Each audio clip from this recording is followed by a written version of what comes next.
Question number 6 कह रहा है कि a car takes 5 hour to reach a destination by travelling at the speed of 60 kilometre per hour. ठीक है, तो यहाँ पर कह रहा है क्वेश्चन कि एक कार जो होती है वो 5 घंटा लेती है अब एक मंजिल पहुँचने के लिए। ठीक, और वो उसकी स्पीड जो होती है वो 60 किलोमीटर पर आवर। तो बोलती कि बताओ वो कितना टाइम लेगी जब उसकी स्पीड 75 किलोमीटर पर आवर होगी अपने मंजिल तक पहुँचने में। तो ये पहला सिचुएशन गिवन है, टाइम और स्पीड गिवन है। दूसरा सिचुएशन में हमको टाइम निकालना है और स्पीड दिया हुआ है। तो इसको हम लोग कॉपी में ट्राई करते हैं।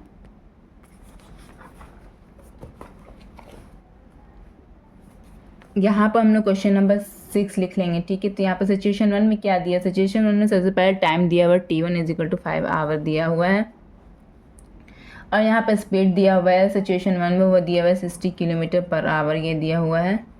ठीक है, अब यहाँ पे सिचुएशन 2 में टाइम क्या दिया हुआ है, टाइम हम लोगों को सिचुएशन 2 में नहीं दिया हुआ है। स्पीड दिया हुआ है सिचुएशन 2 में, वो 75 किलोमीटर पर आवर दिया हुआ है। तो सबसे पहला की पॉइंट हम जैसे हर वीडियो में बार बार दोहरा रहे हैं, तो इस वीडियो में भी हम दोहराते हैं ताकि न्यू आने वाले जितने बच्चे हैं वो लोग अच्छे से समझ कर मेरे वीडियो को जाएँ। तो यहाँ पर जो फाइंड करने के लिए कहता है, जैसे कि यहाँ पर क्या फाइंड करने के, यहाँ पर टाइम फाइंड करने के है, तो टाइम का जितना भी डेटा होगा वो राइट साइड लिखाएगा, बाकी का डेटा वो लेफ्ट साइड लिखाएगा। तो हम लोग सिचुएशन 1 से स्टार्ट करते हैं। सिचुएशन 1 में टाइम क्या दिया हुआ है, यहाँ पर 5 आवर दिया, तो 5 आवर को हम राइट साइड लिखेंगे। ठीक है, इसकी कॉरस्पॉन्डिंग स्पीड क्या दिया हुआ, 60 किलोमीटर पर आवर, इसको इस तरह से यहाँ पर लिखेंगे, हो गया। तो 60 किलोमीटर पर आवर से जब चलती है तो कार को पहुँचने में 5 घंटा लगता है। तो अगर हम कार की स्पीड को हम कम कर दें बहुत, 1 किलोमीटर पर आवर की स्पीड से कार चलाने लगे, तो हम जल्दी पहुंचेंगे या देर में पहुंचेंगे। ऑब्वियसली हम देर में पहुंचेंगे। जब स्पीड कम होगी कार की तो धीरे धीरे चलेगी, तो हम देर में पहुंचेंगे, तो देर में ज़्यादा टाइम लगेगा, तो इसलिए हम यहाँ पर मल्टीप्लाई करेंगे। जब ज़्यादा आने के चांसेस आंसर रहते हैं तो हम मल्टीप्लाई का निशान यहाँ पर डालते हैं। अब हम सिचुएशन 2 से स्टार्ट करते हैं। सिचुएशन 2 में कह रहे हैं 75 किलोमीटर पर आवर की स्पीड। तो अब यहाँ पर हम सेकेंड लाइन और थर्ड लाइन को कंपेयर करेंगे।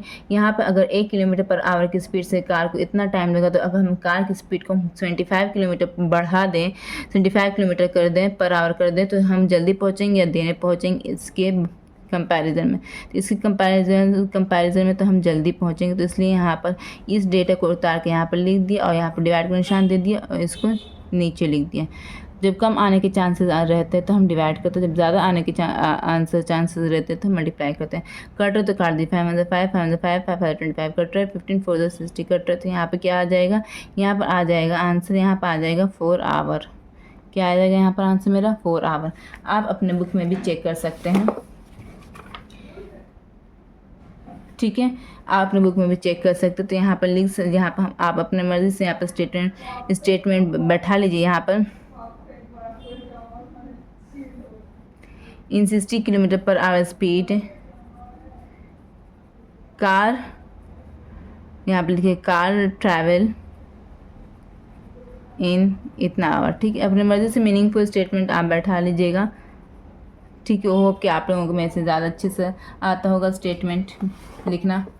चलिए अब हम नेक्स्ट क्वेश्चन की तरफ बढ़ते हैं।